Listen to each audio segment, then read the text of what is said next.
हुजूर जो कमाल ब क़िस्म, हिकिड़ो इस्मी ॿियो जिस्मी। इस्म चइबो आहे नाले खे, अरबी जो लफ़्ज़ आहे, इस्मी जिस्मी ॿई अरबी जा लफ़्ज़ आहिनि। इस्म चइबो आहे नाले खे। हुजूर जे इस्म नाले मुबारक में कमाल।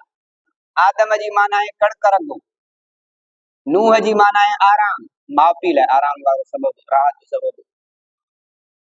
इसहाक जी माना आहे खिलंदड़, इशारो आहे ख़ुशी ऐं ॿ कंदड़ चहिरो, ख़ुशी वारो। ईसा जी माना ॻाढ़े रंग वारो, जिस्म हुन जो ॻाढ़ो। मूसा माना पाणीअ मां लदल, हज़रत मूसा जी जो माउ फिरौन सभु ॿार को आहे पियो त अलाह जी हुनजे दिलि में विधो त संतुली में विझी ॿार खे दरिया में फिटो कर। पोइ हुननि जो फिरौन जो लश्कर दरिया मां संदूक कढी, पोइ अची मूसा पाणीअ मां लधो, वाटर मां कढियऊं, दरिया मां कढियऊं। ऐं मुहम्मद जी माना आहे तारीफ़ कयल, सारायल, वाखाणियल। मुहम्मद माना जंहिंजी तारीफ़ कई वञे, जंहिंजी साराह कजे। माना हुजूर जे इस्म में कमाल ॾिसो, ॿियनि अंबिया जा नाला एॾे कमाल वारा न आहिनि जेको मदीने वारे मीर जो नालो, जंहिंजी तारीफ़ कई वञे, जंहिंजी तारीफ़ थींदी रहे। हज़रत हसन बिन साबित शेर चया आहिनि अरबी में, अल्लाह पंहिंजे नाले सां महबूब जे नाले खे ॻंढे। आज़ान 5 वक़्त हुजूर जो नालो आज़ान में, कलमे में हुजूर जो नालो, आज़ान में हुजूर जो नालो, क़ुरान में हुजूर जो नालो। त हुजूर जो इस्म अल्लाह जे इस्म सां गंढियल आहे।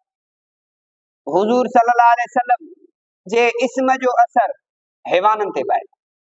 अफ्रीका जे जंगल में सहाबा किराम विया, पोइ उन जंग में रहण लाइ ऐलान कयो सहाबी सगोरे, या अय्युहा सिबाउ वल किलाब उखरुजु मिन हाज़ल बर्र फइन्ना जैश मुहम्मदिन सल्लल्लाहु अलैहि वसल्लम।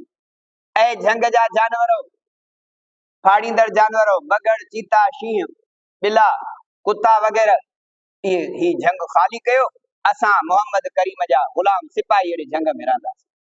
सभई जानवर निकिरी विया, जंग ख़ाली करे छॾियऊं।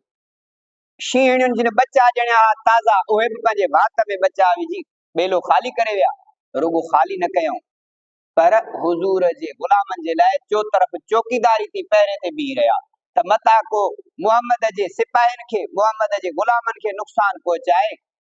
एॾो वॾो हुजूर जे इस्म जो असर हैवाननि ते, त शींहं बि हुजूर जे जानवरनि ते हुजूर जे नाले जो असर हो।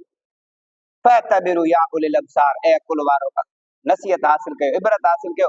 असांखे न आहे त हुजूर जे नाले जो असर न आहे।